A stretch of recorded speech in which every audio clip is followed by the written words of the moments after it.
Praise lord. ప్రభు పరిశుద్ధ నామానికి మహిమ కలుగునుగాక. క్రీస్తునందు ప్రియులైన దేవుని బిడ్డలారా, యేసుక్రీస్తు పరిశుద్ధ నామమున మీ అందరికీ హృదయపూర్వకమైన వందనాలు తెలియజేయుచున్నాను.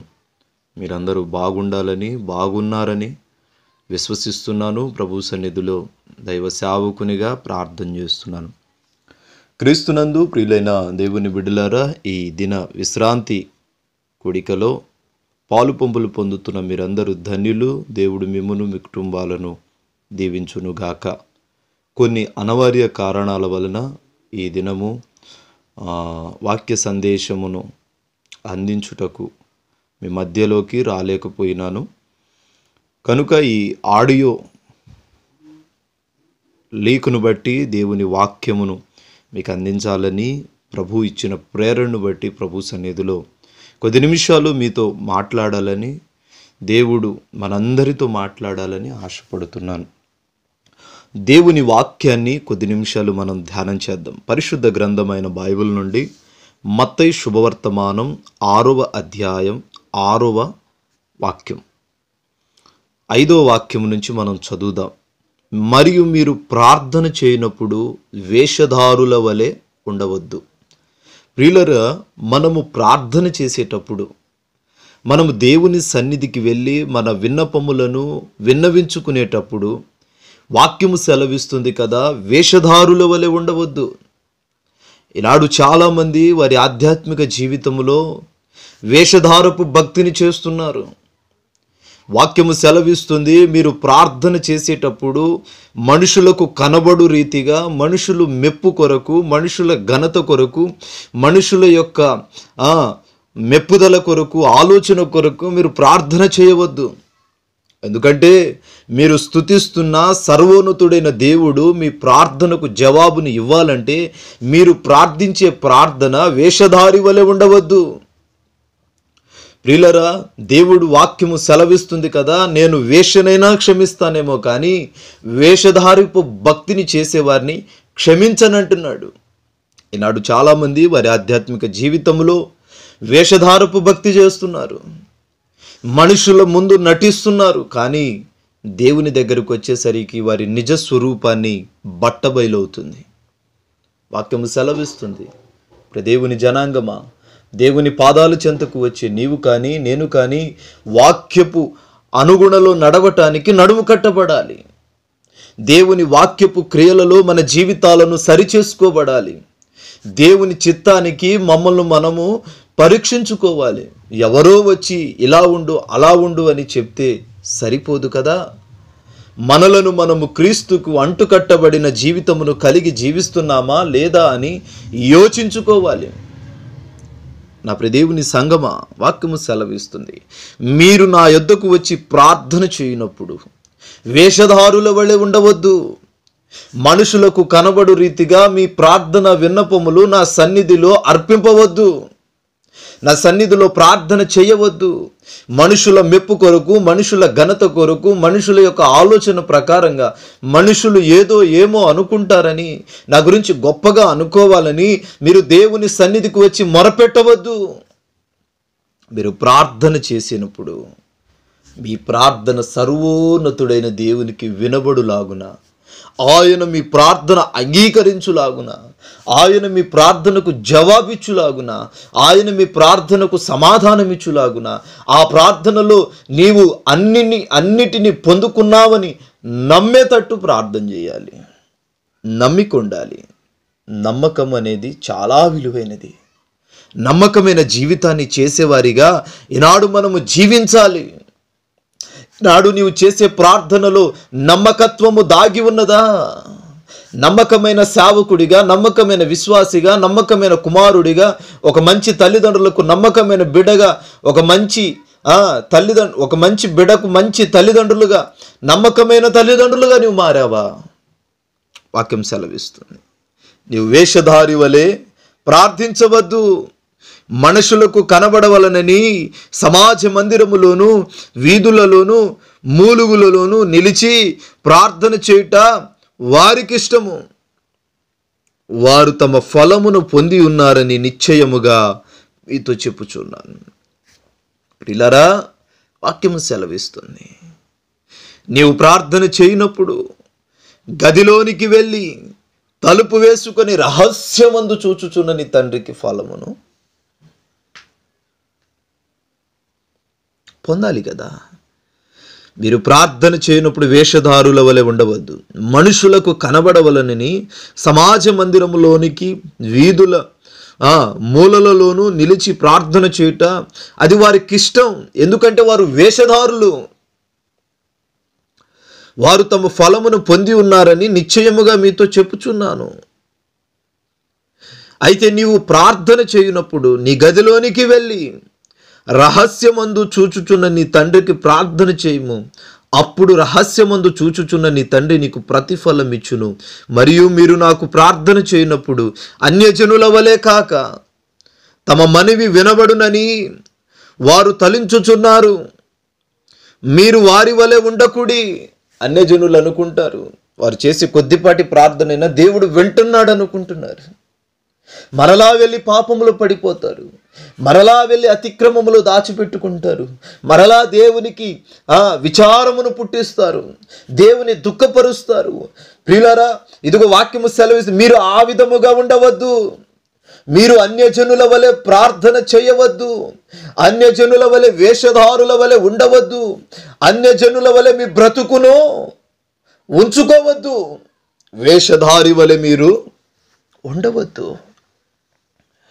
మీరు నా ప్రజలు, నా సొత్తైన ప్రజలు, నా ప్రణాళికలో ఉన్నవారు, నా చిత్తానుసారంగా నడుస్తున్నవారు, మీరు నా విధి నిర్వహణలో బ్రతుకుతున్నవారు, నా పోలిక చొప్పున జీవించు ప్రజలు. మీరు అన్యజనుల వలె ఉండవద్దు.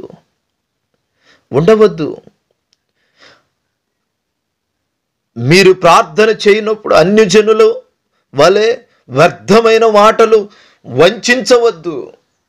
ఒక నోటితో అన్యజనులు ప్రార్థిస్తారు, అదే నోటితో వ్యర్థమైన మాటలు మాట్లాడతారు, వ్యర్థమైన బూతులు మాట్లాడతారు, వ్యర్థమైన వాటిని తలుస్తూ ఉంటారు. కానీ వాక్యము సెలవిస్తుంది, మీరు అట్టి వలె ఉండకుడి. తమ మనవి వినబడునని వారు తలంచుచున్నారు. మా ప్రార్థన, మేము ఏ విధంగా ప్రార్థన చేసినా మా ప్రార్థన దేవుడు వింటున్నారని వాళ్ళు అనుకుంటారు. కానీ మీరు ఆ విధముగా చేయవద్దు. నేను వారి మొరను వినట్లేదు.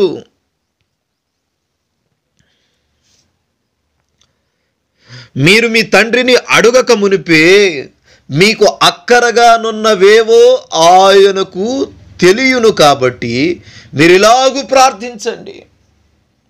నీకు ఏది అవసరమో, నీకు ఏది కావాలో, నీ కుటుంబంలో ఏ అవసరత ఉన్నదో అది పొందుకోవాలని ప్రార్థన చేయి. అన్యజనుల వలె ఏ నోటితోనైతే ప్రార్థిస్తావో అదే నోటితో వ్యర్థమైన మాటలు విస్తరించి మాట్లాడవద్దు. ప్రియులారా, నీ కుటుంబం శాపగ్రస్తమైన స్థితిలో ఎందుకు దాగి ఉంటుందో తెలుసా? నీ కుటుంబము శాపగ్రస్తమైన జీవితాన్ని ఎందుకు చేస్తుందో తెలుసా? నీవు చేసే ప్రార్థన దేవునికి ఇష్టముగా ఉందా? చాలామంది విశ్వాసులు అవకాశ స్పందముగా ఉంటారు. అవకాశాన్ని బట్టి నటించే భక్తులు లేకపోలేదు. ఈరోజు నీ ప్రార్థన ఏ విధంగా ఉంది? నువ్వెంత సంపాదించినా చిరిగిపోయిన సంచిలో వేసినట్టు ఈనాడు నీ జీవితములో ఆశీర్వాదమునకు దూరమైపోతున్నావు, కానీ ఆశీర్వాదమునకు చేరువుగా రాలేకపోతున్నావు. నువ్వెంత సంపాదించినా నీ కుటుంబం వర్ధిల్లట్లేదంటే కారణము నీవు మనుషుల మెప్పు కొరకు భక్తి చేస్తున్నావా? దేవుని మెప్పు కొరకు భక్తి చేస్తున్నావా? మనుషులు మెచ్చుకోవాలని భక్తి చేస్తున్నావా? దేవుడు మెచ్చుకోవాలని భక్తి చేస్తున్నావా? మనుషుల గొప్ప కొరకు భక్తి చేస్తున్నావా? దేవుని ఘనపరచుటకు భక్తి చేస్తున్నావా? యోచించుకో. మీరు ప్రార్థన చేయనప్పుడు గదిలోనికి వెళ్ళి తలుపు వేసుకుని ప్రార్థన చేయి. చాలామంది నాయకుల గొప్ప కొరకు, అధికారుల గొప్ప కొరకు, మనుషుల గొప్ప కొరకు భక్తి చేస్తూ ఉంటారు. కానీ వాక్యము చక్కగా సెలవిస్తున్న మాట, మీరు అలాగున చేస్తే మీ మొర నేను వినను, మీ ప్రార్థన నేను అంగీకరించను, మీ స్వరము నేను వినను. పిల్లరా, అసలు తలుపు వేసుకునే అనుభవాన్ని దేవుడు ఇక్కడ ఎందుకు బయలుపరిచాడు? ప్రార్థన చేయడానికి అసలు తలుపు ఎందుకు వేసుకోవాలి? తలుపు వేసుకునే ఎందుకు ప్రార్థన చేసుకోవాలి? తలుపు వేయటం వలన కలిగే ప్రయోజనం ఏమిటో ఈ వాక్య సందేశములో మనకు అర్థమవుతుంది. మీరు గదిలోనికి వెళ్ళి తలుపు వేసుకొని ప్రార్థన చేసుకొనుడి అంటాడు 6వ వచనంలో. రహస్యమందు చూచుచున్న నీ తండ్రికి నీవు మొరపెట్టుకో, అప్పుడు రహస్యమందు చూచుచున్న నీ తండ్రి నీకు ప్రతిఫలం ఇస్తాడు. ఈరోజు ఏదైనా అవసరం కొరకు అనేక మందిని ఆశ్రయిస్తూ ఉంటాం, అనేక మంది యొద్దకు వెళుతూ ఉంటాం, అనేక మందిని అడుగుతూ ఉంటాం, అనేక మంది ఆలోచనలు కనుగొంటూ ఉంటాం, అనేక మంది సలహాల కొరకు ఎదురు చూస్తున్నావు. నీ జీవితం ఆ రీతిగా మారిపోవటానికి కారణం ఏంటి? వేషధారపు భక్తి చేస్తున్నావా? నీలో ఉన్న పాపాన్ని దాచుకొని, నీలో ఉన్న పాపాన్ని కప్పుకొని, నీలో ఉన్న పాపాన్ని ఎక్కడ బట్టబయలు అవుతుందో అని దాన్ని జాగ్రత్త పరుచుకుంటూ ఇంకింకను పాపము చేసి దేవుడు అనుగ్రహించు మహిమను, దేవుడు అనుగ్రహించు రక్షణను, దేవుడు అనుగ్రహించు కృపా వరములను, దేవుడు అనుగ్రహించు స్వాస్థ్యమును పోగొట్టుకుంటున్నావేమో. వాక్యం సెలవిస్తుంది, నీవు పాపమును దాచుకున్నంత వరకు నీ కుటుంబం వర్ధిల్లదు. నీవు పాపమును దాచుకున్నంత వరకు నీ జీవితము మార్చబడదు. నీ జీవితం మార్చబడినంత వరకు నీ కుటుంబము ఆ శాపగ్రస్తమైన స్థితిలోనే దాచబడి ఉంటుంది. నీవు మార్చబడాలి. నీ కుటుంబం మార్చబడాలి అంటే నీ తప్పులను ఒప్పుకోవాలి. నీతి న్యాయములు కలిగిన దేవుని యొద్దకు నీవు రావాలి. నీతి న్యాయములు కలిగిన దేవుని పాదాలు పట్టుకోవాలి. నీతి న్యాయములు కలిగిన దేవుని రెక్కల నీడలో నీవు ప్రతిష్ఠింపబడాలి. ఆయనతో నీవు నడవటం ప్రారంభించాలి. మనుషులతో నడవటం కాదు. మనుషులను ఇదిగో ముఖదర్శనంగా పెట్టుకోవటం కాదు. మనుషుల వెంట నీవు పరిగెత్తడం కాదు. ఈ లోక సంపద వెంట నీవు పరిగెత్తడం కాదు. నువ్వు దేవుని సన్నిధికి వస్తే ఆయన నీతో వస్తాడు. నీవు దేవుని మందిరంలో ఉంటే ఆయన నీతో ఉంటాడు. నీవు దేవుని వాక్యానుపు నీడలో బ్రతికినట్లయితే, ఒక మాదిరిగా నీవు దేవుని పెట్టుకుంటే ఆయన నిన్ను దీవించడం ప్రారంభిస్తాడు. ఈ మాదిరి పురుషుడు అవ్వాలి. నీవు క్రీస్తును బట్టి వెంబడింపబడాలి. క్రీస్తును బట్టి నడవటం ప్రారంభించాలి. నీ నడక, నీ పడక సమస్తము ఆయన మూలముగా జీవించేటట్టు మారాలి. వాక్యం సెలవిస్తుంది. మనము నివసించే ఇళ్లను గూర్చి వాక్యం ఇక్కడ మాట్లాడట్లేదండి. దానికి సంబంధించిన ఇంకేమైనా సందర్భాలు తెలుపుతున్నాడా దేవుడు అని కొంచెం మనం ఆలోచించగలిగితే, ప్రిల్లరా, కొన్ని సందర్భాలలో యేసయ్య ఇదే మాట చెప్తాడు. పరిస్థితులు బాగుండటం లేదు, పరిస్థితులు అన్నీ ప్రతికూలముగా మారిపోతున్నాయి, పరిస్థితులు అన్నీ తారుమారైపోతున్నాయి. సంగమా, పరిస్థితులు తారుమారవుతున్నాయి కనుక నీవు నా రాకడ సమీపములో మీరంతా ఉన్నారు.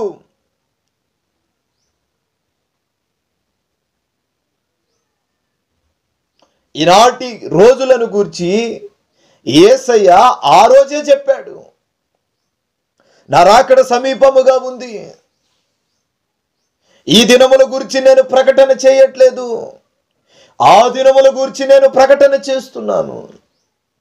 ఈ దినముల గురించి మాట్లాడట్లేదు, రానున్న నా దినముల గురించి మీకు బోధనిస్తున్నాను. నా రాకడ సమీపంగా ఉంది. మీరు నడుము కట్టబడాలి. మీరు దేవుని కొరకు ప్రతిష్ఠింపబడాలి. మీరు నా కొరకు ప్రతిష్ఠ యాగముగా చేయబడాలి. నా సంఘములో ఒక ఒలివ చెట్టు వలె మీరు మార్చబడాలి. మీరు గదిలోనికి వెళ్ళి తలుపు వేసుకోండి. తలుపు వేసుకోకపోతే ప్రతికూల పరిస్థితులు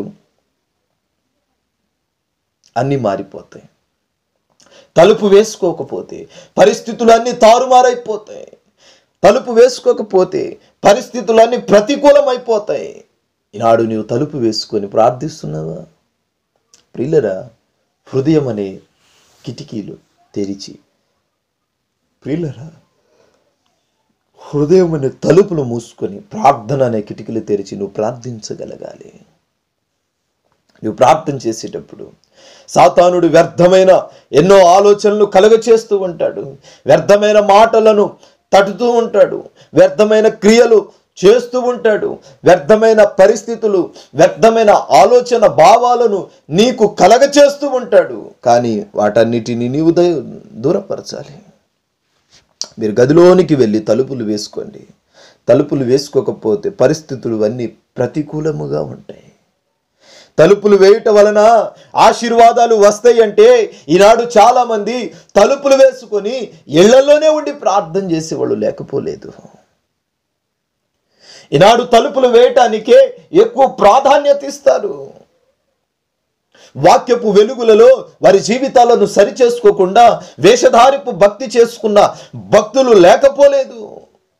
నా కుటుంబం శపింపబడుతుంది, నా భర్త మార్చబడట్లేదు, నా కుటుంబంలో ఆశీర్వాదం రావట్లేదు, ఏమైంది అని చాలామందికి సందేహాలు ఉంటాయి. కారణం ఏంటంటే నీవు దేవునికి ఇష్టమైన ప్రార్థన చేయట్లా, దేవునికి నచ్చే భక్తి చేయట్లా, దేవుడు ఘనపరిచే భక్తి, దేవుడు మెచ్చుకునే భక్తి, దేవుని సంతోషపరచలేకపోతున్నావు. అందుకు భక్తుడు అంటాడు, నీ భక్తి నీకు ధైర్యమును పుట్టించదా? నీ భక్తి నీకు ధైర్యమును పుట్టించట్లేదా? ఈనాడు చాలామంది భక్తి వారికి ధైర్యాన్ని పుట్టించదు. కారణం ఏంటంటే మనుషుల మీద ఆధారపడతారు, లోకపు క్రియల మీద ఆధారపడతారు, డబ్బు మీద ఆధారపడుతున్నారు, పరిస్థితుల మీద ఆధారపడుతున్నారు. కేవలం అవసరాన్ని బట్టి ఆ సమయమునకు ఉపయోగపడే వాటినే చూసుకుంటున్నారు. కానీ రానున్న దినముల గూర్చి ఏ నరుడు ఆలోచించాడు, ఏ వ్యక్తి ఆలోచన చేయట్లేదు. అందుకు వాక్యం సెలవిస్తుంది, వేషధారి వలె నీవు ఉండవద్దు. ఆశీర్వాదాలు వస్తాయి అంటే, ఆశీర్వాదాలు సంభవిస్తాయి అంటే ఈనాడు తలుపులు వేసుకొని ప్రార్థన చేసి గంటల తరబడి దేవుని సన్నిధిని మొరపెట్టేవారు లేకపోలేదు. ఇళ్లలో నుండి కూడా బయటికి రాకుండా భక్తి చేసేవాళ్ళు లేకపోలేదు. యేసుక్రీస్తు చెప్పిన అర్థము ఆత్మీయత వేరై ఉంది. మత్తయి సువార్త 24వ అధ్యాయం 17వ వాక్యాన్ని మనం ఒకసారి ధ్యానం చేద్దాం. ప్రియులారా, మత్తయి శుభవర్తమానం 24వ అధ్యాయం 17వ వాక్యం. మిద్దె మీద ఉండువాడు తన ఇంటిలో నుండి ఏదైనాను తీసుకొని పోవుటకు దిగకూడదు. మిద్దె మీద ఉండువాడు తన ఇంటిలో నుండి ఏదైనా తీసుకొని పోవుటకు దిగకూడదు. ఇక్కడ కూడా యేసుక్రీస్తే చెప్పారు. ఒక దేవాలయాన్ని చూచి చాలా చక్కగా కట్టబడింది ఇది అని మురిసిపోతుంటే యేసు ప్రభు అంటారు, రాయి మీద రాయి లేకుండా ఈ దేవాలయము అన్నీ ఒకే రోజు పడిపోతాయి. రాయి మీద రాయి ఉంటే ఈ దేవాలయం ఈ విధంగా కనబడుతుంది, చక్కగా సుందరవనముగా మార్చబడుతుంది. రాయి మీద రాయి లేకపోతే ఈ దేవాలయం కూలిపోతుంది. మిద్దె మీద ఉండువాడు తన ఇంటిలో నుండి ఏదైనాను తీసుకొని పోవుటకు దిగకూడదు. పొలములో ఉండువాడు తన బట్టలను తీసుకొని పోవుటకు ఇంటికి రాకూడదు కదా. పై వచనాల్లో మనం చూస్తే, యూదయాలో ఉండువారు కొండలకు పారిపోవలెను. ఎక్కడికి? కొండలకు పారిపోవాలి. ఆ దినములలో గర్భిణులు పాలిచ్చు వారికి శ్రమ, అప్పుడు మహాశ్రమ కలుగును. గనుక మీరు పారిపోవుట చలికాలమందైనను విశ్రాంతి దినమందైనను సంభవింపకుండా వలనని ప్రార్థించాలి. రాయి మీద రాయి ఉంటే ఏ ఇల్లైనా చక్కగా కనబడుతుంది. ప్రియులారా, అన్నీ ఒకరోజు పడిపోతాయి. నా రాకడ సమయములో అన్నీ ఒకరోజు పడిపోతాయి. ఆయన రాకడను గూర్చి సూచనలు సలహాలు ఇస్తూ, మీరు ఇంటిలో ఉంటే ఏదైనా తీసుకొని వెళదాము అని బయటికి అసలే రావద్దు అని అనుకుంటూ ఉంటారు. ఇక్కడ అంటారు, మిద్దె మీద ఉండువాడు తన ఇంటిలో నుండి ఏదైనా, దేవుని రాకడ సంభవిస్తుంది అన్నప్పుడు, దేవుని రాకడ జరుగుతూ ఉండగా మిద్దె మీద ఉండేవాడు తన ఇంటిలో విలువైనది ఏదైనా తీసుకొని వెళదామనుకుని ఇంట్లోనికి దిగుతాడు. ఆ విధముగా ఈనాడు చాలామంది లోకపు క్రియలలో మునిగిపోతున్నారు. ప్రియురాలు, ముందు చదువుకునే వాక్యంలో ప్రియులరా, ముందు చదవబడిన వాక్యమును మనం గమనిస్తే, మీరు తలుపులు వేసుకోండి, ఇక్కడేమో ఇంటిలో నుండి బయటకు రావద్దు అని రాయబడింది. కానీ అక్కడ తలుపులు వేసుకోండి అన్నాడు. యోవేలు గ్రంథం 2వ అధ్యాయం 16వ వాక్యం అందు,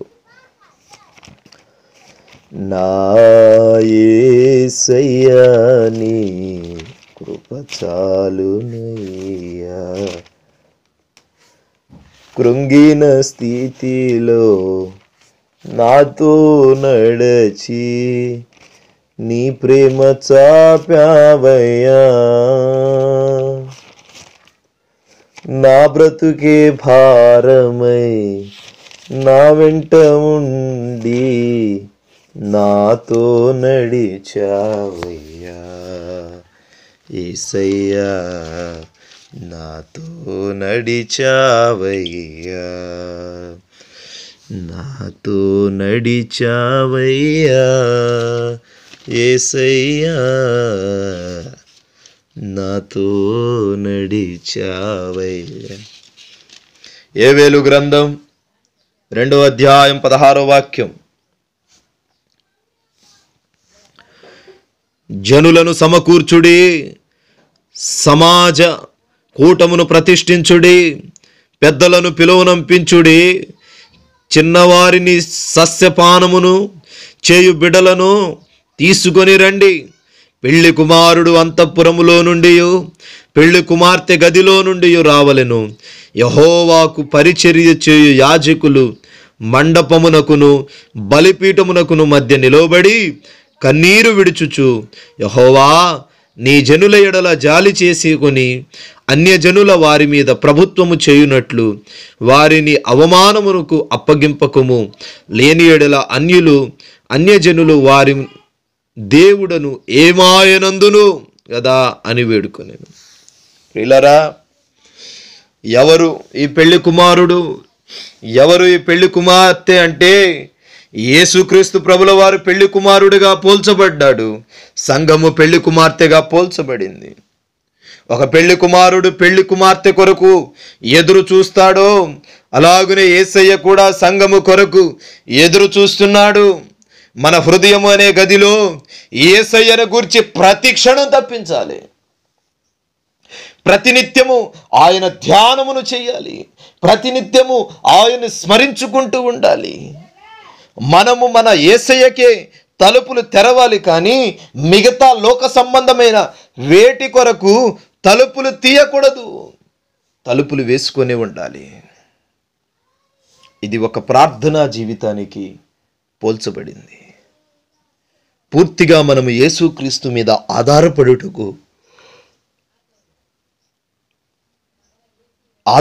జీవించుటకు, ఆయనకు ప్రార్థన చేయుటకు ఈ అంశం పోల్చబడింది. ప్రియులారా, ఆయనను నమ్ముకొని ఆయనలో జీవించే అనుభవాన్ని ఈ మాట చూపిస్తుంది. కనురెప్పలు కూడా తలుపులకే సూచనగా కనబడుతూ ఉంటాయి. మనం ప్రార్థన చేసేటప్పుడు కనురెప్పలు మూస్తాము అంటే తలుపులు మూసినట్టు. ప్రియులారా, కళ్ళు మూసినప్పుడు ఆ ప్రార్థనలో యేసును మనం చూస్తాము. కళ్ళు మూసుకొని ప్రార్థన చేస్తే, తలుపులు మూసుకొని ప్రార్థన చేస్తే నీవు మరిదేనిని చూచుటకు ఆలోచన చేయకూడదు, కానీ సర్వోన్నతుడైన దేవుణ్ణి చూడాలి. మనం ప్రార్థన చేసేటప్పుడు కనురెప్పులు మూస్తాం. ఆ ప్రార్థన కళ్ళు మూసుకొని ప్రార్థిస్తే ఆ ప్రార్థన దేవుడు వింటాడు. ఈనాడు చాలామంది వారి ఆధ్యాత్మిక జీవితంలో కళ్ళు తెరుచుకొని ప్రార్థన చేసే భక్తులు లేకపోలేదు.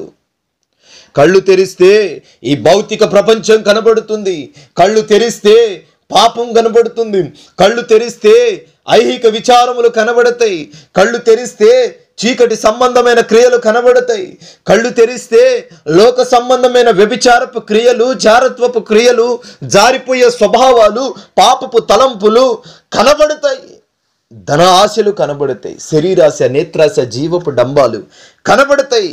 అందుకు వాక్యం సెలవిస్తుంది, మీరు కళ్ళు మూసుకొని తలుపు వేసుకొని ప్రార్థన చేయండి.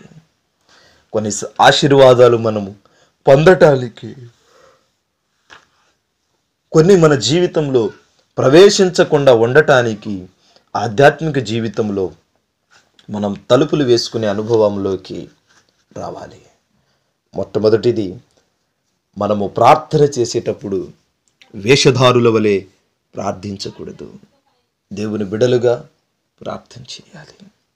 రెండవది, తలుపులు వేసుకొని ప్రార్థన చేయాలి. మూడో మాట, ఓ చక్కటి మాట చెప్పి నా మాటలు నేను ముగించుతాను. ప్రియులారా, యోబు గ్రంథం 31వ అధ్యాయం 32వ మాట, 32వ వాక్యాన్ని మనం చూద్దాం. యోబు గ్రంథం 31వ అధ్యాయం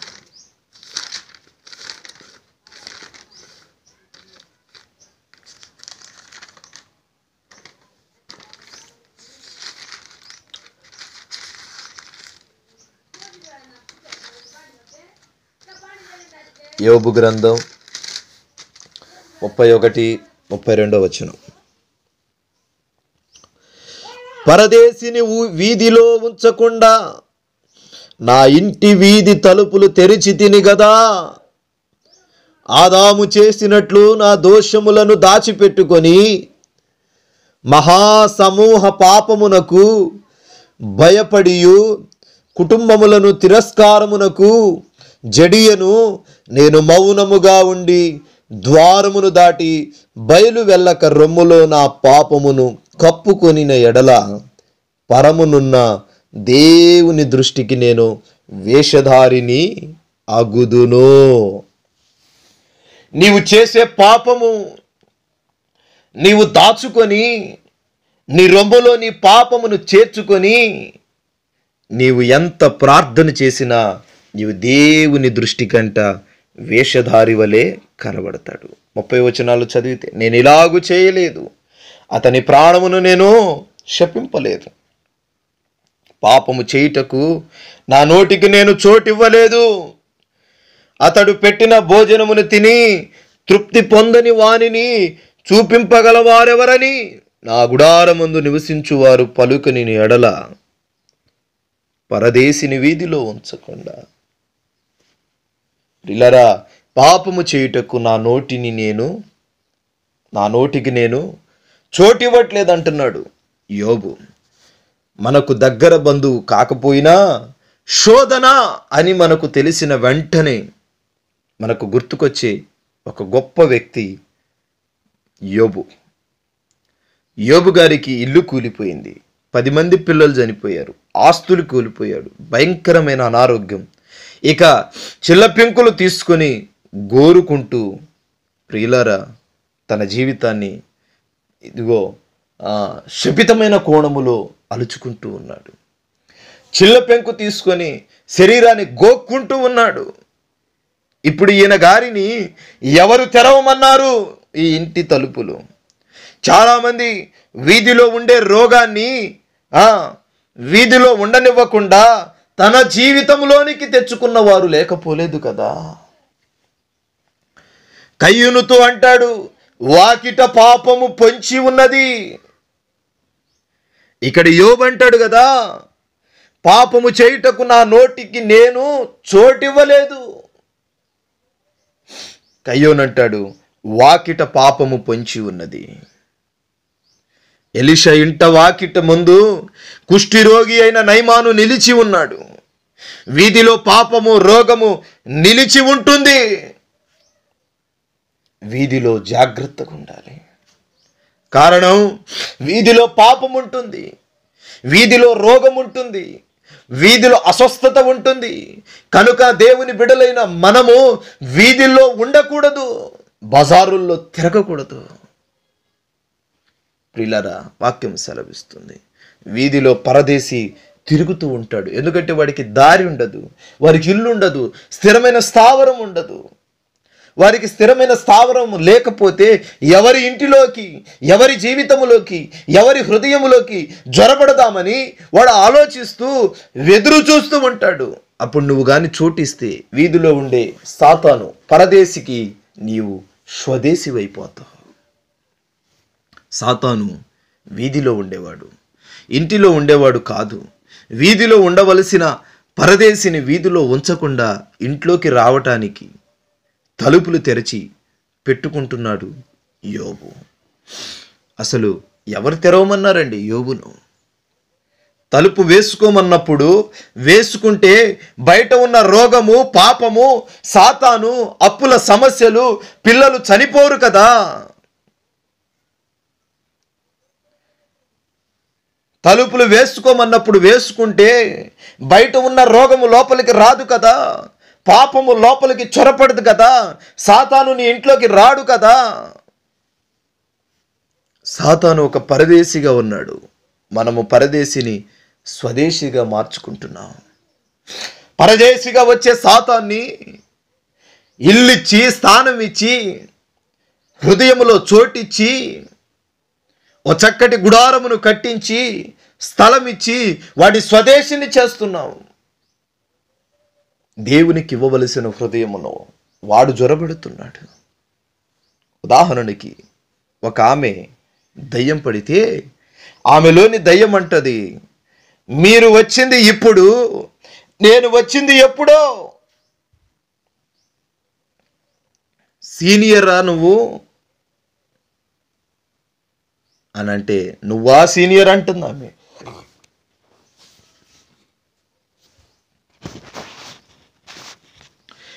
సీనియర్ నువ్వా నేనా అంటుంది. అప్పుడు నాకు అనిపించింది, ఇంటి కుక్కలు ఉంటాయి, ఇంటి పిల్లిలు ఉంటాయి, కానీ ఇంటి పిల్లలు కూడా ఉంటారు, కానీ ఇంటి సాతానులు కూడా ఉంటాయా? ఇంటి డాక్టర్స్ ఉంటారు, ఇదేంటి ఇంటి దయ్యాన్ని అంటుంది.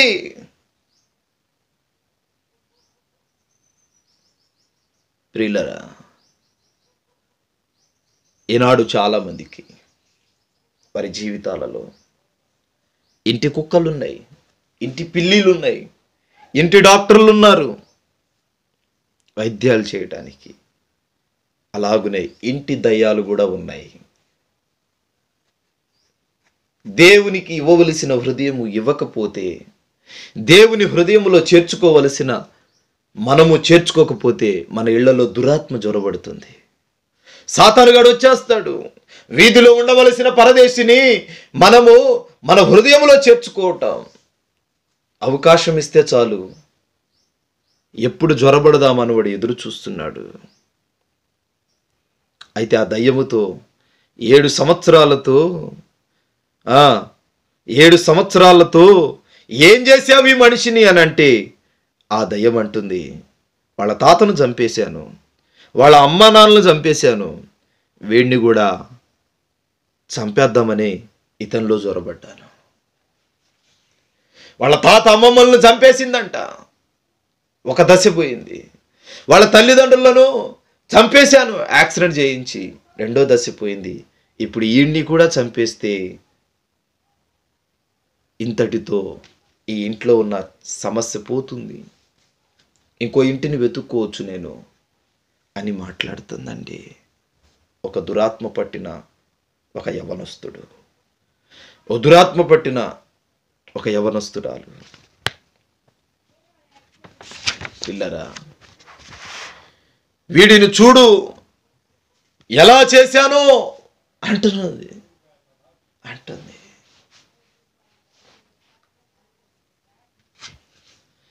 ఎలా చేశాడు అంటే, ఈ ఎండిన కట్టెకు చీర జాకెట్ వేసినట్టు చేశాను.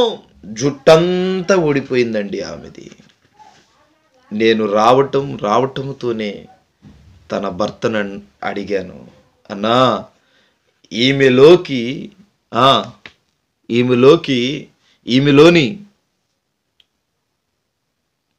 ఈమెలోని లీకులేంటో చెప్పు అని అడిగితే,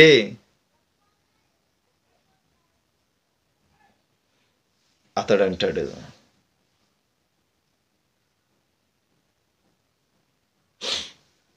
అడిగాడు,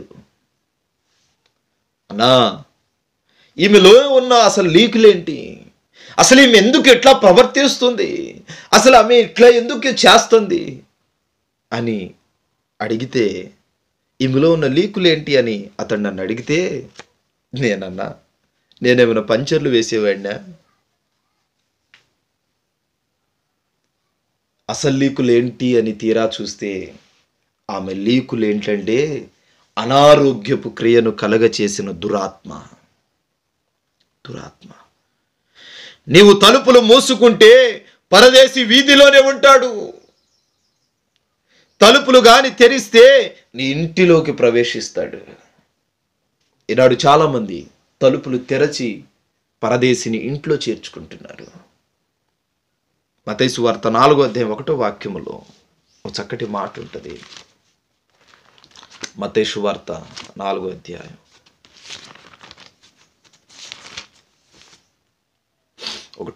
అప్పుడు యేసు అపవాది చేత శోధింపబడుటకు ఆత్మ వలన అరణ్యమునకు కొనిపోబడెను. 40 దినములు 40 రాత్రులు ఉపవాసముండి పిమ్మట ఆయన ఆకలి గొనగా ఆ శోధకుడు ఆయన యొద్దకు వచ్చి, నీవు దేవుని కుమారుడవైతే ఈ రాళ్లను రొట్టెలుగా అగునట్లు ఆజ్ఞాపించు మనను. అందుకు ఆయన, మనుషుడు రొట్టె వలన మాత్రము కాదు కానీ దేవుని నోట నుండి వచ్చు ప్రతి మాట వలన జీవించును అన్నాడు. యేసయ్య ఒక గ్రుడ్డివానిని కన్నులు తెరిచినప్పుడు ఏమైనా కనబడుతుందా బాబు అని అడిగితే, వాడు లోకములోని మనుషులంతా చెట్లులాగా కనబడుతున్నారని అన్నాడండి. లోకములోని చెత్తా చెదారము పాపము నీ ఇంటిలోనికి రాకుండా ఉండాలంటే నీవు తలుపులు వేసుకోవాలి. పూర్తిగా యేసు మీద ఆధారపడి జీవించాలి.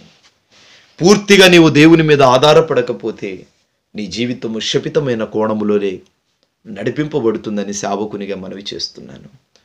ఎవరు మీ జీవితాలలో కార్యము చేయగలడు?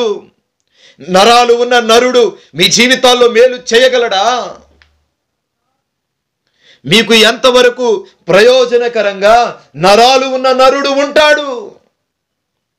మీ జీవితంలో కార్యము చేయాలంటే, మీ బ్రతుకుల్లో మేలు చేయాలంటే, మీ జీవితాన్ని దేవునికి అప్పగింపబడాలి. మీ జీవితంలో మేలు చేయాలంటే అది కేవలము నేను ప్రకటిస్తున్న క్రీస్తు వలనే సాధ్యము. మిమ్మల్ని అన్ని విధాల ఆశీర్వదించుటకు నరాలు ఉన్న నరుడు వలన ఏమీ కాదు, కానీ అన్ని విధాల ఆశీర్వదించే దేవుడు నేను ఆరాధించే యేసయ్య. ఈనాడు ఈ మేలు కోసం ఆ మేలు కోసం ఏళ్ల కాళ్ళ మీద పడి వాళ్ళ కాళ్ళ మీద పడి పరిగెడుతున్నావేమో. వాక్యం సెలవిస్తుంది, నరాలు ఉన్న నరుడు, నరములు కలిగిన నరుడు నేను ఏమాత్రము సహాయం చేయలేడు, కానీ నరుణ్ణి సృజించిన దేవుడు నీ జీవితాన్ని కడతాడు, నీ బ్రతుకును సరిచేస్తాడు. మొట్టమొదటి మాట, వేషధారి వలె ఉండకుండా, వేషధారి వలె ప్రార్థన చేయకుండా ఓ విలువైన ప్రార్థన చేయి. రెండవది, నీవు ప్రార్థన చేయునప్పుడు తలుపులు వేసుకొని ప్రార్థన చేయమన్నాడు. మూడవది, వీధిలో ఉండవలసిన పరదేశిని నీ ఇంట్లో చేర్చుకుంటున్నావేమో. వీధిలో ఉండవలసిన పాపమును నీ హృదయములో చేర్చుకుంటున్నావేమో. జాగ్రత్త. నీవు దేవునికి ఇష్టమైన వ్యక్తిగా మార్చబడినప్పుడు నీ జీవితంలో ఆయన కార్యం చేస్తాడు. నీ ప్రార్థన ఆయన వింటాడు, నీ కుటుంబం దీవించబడుతుంది. అందుకంటాడు, అందుకంటాడు యెషయా 54:9, మీ మీద నేను ఒట్టు పెట్టుకొని ఉన్నాను.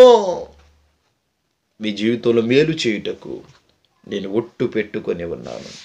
మీతో మాట్లాడిన, మీతో చెప్పిన ప్రతి మాట నేను నెరవేరుస్తానన్నాడు. కనుక ప్రియులరా, నా మాటలు ముగిస్తున్నాను. సమాధానము పొందుకొని నీవు నడిచినట్లయితే సమాధానమైన దేవుని కటాక్షము నీ మీదకు వస్తుంది. సమాధానకరమైన జీవితాన్ని నీవు చూస్తావు. అందుకంటాడు కీర్తనల గ్రంథం 4వ అధ్యాయం 6వ వాక్యంలో, కీర్తన 4:6, నీతియుక్తమైన బలులు అర్పించుచు యెహోవాను నమ్ముకొనుడి, మాకు మేలు చూపువాడెవడని పలుకువారనేకులు. యెహోవా, నీ సన్నిధి కాంతి మా మీద ప్రకాశింప చేయము. ఈనాడు చాలామంది దేవుని ఆశీర్వాదాలు ఎక్కడ ఆగిపోతున్నాయో అని యోచించరు. మాకెవరు మేలు చేస్తారు, మాకెవరు మేలు చేస్తారు, మాకెవరు మేలు చేస్తారని అధికారుల కాళ్ళు పట్టుకుంటారు, నాయకుల కాళ్ళు పట్టుకుంటారు, రాజకీయ నాయకుల దగ్గరికి వెళ్తారు. ఇదిగో నరములు ఉన్న, నరాలు కలిగిన మనుషుని ఆశ్రయిస్తారు. కానీ నరులను సృజించిన దేవుని దగ్గరికి మాత్రం రావటానికి చాలా మందికి అహమడ్డం వచ్చింది, గర్వం అడ్డం వచ్చింది.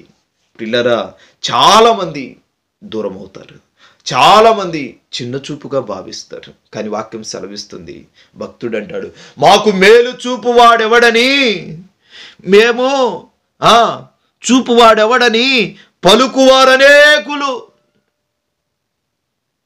ఈనాడు చాలా మంది మాకెవరు మేలు చేస్తారు, మాకెవరు సంతోషకరమైన ఆశీర్వాదాన్ని దయచేస్తారని మాట్లాడే మనుషులు చాలా మంది ఉన్నారు. కానీ దేవుని వాక్యపు నీడలో, వాక్యపు ఆలోచన ప్రకారంగా జీవితాలను నడిపించుకునేవారు చాలా అరుదుగా ఉన్నారు. ప్రియులరా, యెహోవా నీ సన్నిధి కాంతి మా మీద ప్రకాశింపచేయము అంటాడు భక్తుడు. ఈరోజు దేవుని సన్నిధి కాంతి నీ మీద ప్రకాశింపబడితే, దేవుని కటాక్షము కానీ నీ మీద ప్రకాశింపబడితే నీ జీవితం దీవించబడుతుంది, ఆశీర్వదించబడుతుంది. అన్ని వేళలా సుఖ సౌఖ్యాలతో నీవు వర్ధిల్లుతావు. దేవుని గుడారములో అతిథిగా ఉండదగిన వాడెవడు అని భక్తుడు అన్నట్టుగానే నీ జీవితములో దేవుడు ఒక విలువైన పాత్రను పోషించి నీ కుటుంబాన్ని హెచ్చిస్తాడు, నీ కుటుంబాన్ని దీవిస్తాడు, నీ కుటుంబాన్ని బలపరుస్తాడు, ఉన్నత స్థానములో ఉంచుతాడు. నీవు మాత్రం వేషధారి వలె ఉండకూడదు. నీవు మాత్రం మనుషుల మెప్పు కొరకు భక్తి చేయకూడదు, మనుషుల గొప్ప కొరకు భక్తి చేయకూడదు. కానీ దేవుణ్ణి గణపరిచేటట్టు, దేవుని ఆరాధించేటట్టు, సాతానుడు అసహ్యింపబడినట్లు నువ్వు భక్తి చేయాలి. రెండవది, నువ్వు ప్రార్థన చేసేటప్పుడు తలుపులు వేసుకొని ప్రార్థించాలి. మూడవది, పరదేశిని వీధిలో ఉంచకుండా నీ హృదయంలో రానివ్వకూడదు, నీ ఇంటిలోకి చేర్చుకోకూడదు. మాకు మేలు చూపువాడెవడని అనేకులు అనుకుంటారు. దేవుడు నీకు ఖచ్చితంగా మేలు చేయాలంటే, ఆయన ప్రసన్నత నీ మీద దిగాలంటే ఈ 3 ఆత్మీయతలను నీవు పాటించగలిగితే నీ జీవితం దీవించబడుతుంది, ఆశీర్వదించబడుతుంది. అటు దేవుని మహాకృప మీ అందరికీ సదాకాలము తోడై ఉండి నడిపించి ఈ వాక్యాన్ని, ఈ ప్రకటింపబడిన ఉపదేశాన్ని దేవుడు మీ అందరి జీవితములో నీరు కట్టి ఫలించునుగాక. Amen, amen. ప్రార్థించండి, మోకరించండి, ప్రార్థన చేద్దాం. ప్రేమాస్వరూపి, బల శౌర్యము గల దేవ, పరిశుద్ధ పాదాలకు స్తోత్రాలు. పరిస్థితులు ప్రతికూలముగా ఉండినను, అననుకూల పరిస్థితులు కలిగినను కొద్ది నిమిషాలు ఈ బిడ్డలతో, ఈ బలహీనుడు ద్వారా వాక్యాన్ని మీరు మాట్లాడారు. అందును బట్టి స్తోత్రాలు. నాయనా, మాకు కావలసిన మాటలు తేటపరిచారు. వేషధారి వలె భక్తి చేస్తున్నామేమో, వేషధారి వలె మా జీవితాన్ని కొనసాగిస్తున్నామేమో, ఎన్నో నిబంధనలు చేసుకొని, ఎన్నో తీర్మానాలు చేసుకొని వేషధారపు భక్తి చేస్తున్నానేమో. క్షమించండి, ఒక్కొక్కరి మీద అభిషేకాన్ని కుమ్మరించండి. మా యొక్క పాపములను క్షమించమని ప్రార్థన చేస్తున్నాను. మాకు ఇచ్చిన వాగ్దానాన్ని నెరవేర్చండి. సియోనులో నుండి యెహోవా నిన్ను దీవించును అన్నావు ప్రభువా. ఇదిగో ఇదిగో నా దేవుని న్యాయ విమర్శలో నీకు విమర్శ దినమందు ఈ కొరకు పలుకువారు విమర్శ దినమందు నిలబడతారు లేఖనాలు సెలవిస్తున్నాయి. అటు రీతిగా నీ జీవితాన్ని కట్టండి, నా బ్రతుకును సరిచేయండి, మార్చండి, అద్భుతాలు చేయండి, ఆశీర్వదించండి. ఓ బలమైన సాధనంగా, ఓ బలమైన సమూహంగా నీ వాక్యమును అయా ఉన్నది ఉన్నట్టుగా ప్రకటించేటట్టు మా జీవితాలను సరిచేయమని ప్రార్థన చేస్తున్నాను. ఓ ఉన్నతమైన ప్రణాళిక చూపున ప్రతి ఒక్క బిడ్డను మీరు మార్చి వారి కుటుంబాన్ని నూతన సంవత్సరములు నవజీవన మార్గాల్లో మీరే నడిపించండి. అయ్యా నా కలిగిన గాయాలను మాన్పండి, పుండును మాన్పండి. నీ బిడ్డలతో కలిసి ఆరాధించే కృపను దయచేయి. విశ్రాంతి దినములను నాయనా నిర్లక్ష్యము చేయకుండా నీ మందిరావరణములో గడుపుటకు నాకు అవకాశాన్ని దయచేయమని ప్రార్థన చేస్తూ యేసు పరిశుద్ధ నామాన ప్రార్థిస్తున్నాను పరమ తండ్రి. ఆమేన్. హల్లెలూయా, హల్లెలూయా, హల్లెలూయా. మన తండ్రి అయిన దేవుని ప్రేమ, కుమారుడు యేసుక్రీస్తు కృప, పరిశుద్ధాత్మ దేవుని నివాసం ఇప్పుడు ఎల్లప్పుడు సంఘానికి సకల కోటి పరిశుద్ధులకు నా దేవుని ఆత్మ సదాకాలం తోడై ఉండి నడిపించునుగాక. ఆమేన్. God bless you. దేవుడు మిమ్మల్ని, మీ కుటుంబాలను, మీ బిడ్డలను దీవించునుగాక. ప్రియులరా, గత వారము నాకు కొద్దిగా యాక్సిడెంట్ అవ్వడం వలన ఈ విధముగా ప్రత్యక్ష ప్రసారము ఆడియో రీల్ను మీకు పంపించడం జరుగుతుంది. నా కొరకు ప్రార్థించండి. నాకు కలిగిన గాయాలను దేవుడు త్వరగా మాన్పి ఆయన పనిలో మరలా నూతన బలమును పొందుకొని నేను మరలా దేవుని పరిచర్యలో నిలబడుటకు దేవుడు కృపలిచ్చులాగున నా కొరకు మీరందరూ ప్రార్థన చేయాలని సేవకుడిగా మనవి చేస్తూ ఈ కొద్ది మాటలు ముగిస్తున్నాను. God bless you. దేవుడు మిమ్మల్ని, మీ బిడ్డలను దీవించునుగాక. ప్రభు చిత్తమైతే మరలా కలుసుకుందాం. అంతవరకు దేవుని మహాకృప మీ అందరికీ తోడై ఉండి నడిపించునుగాక. ఆమేన్.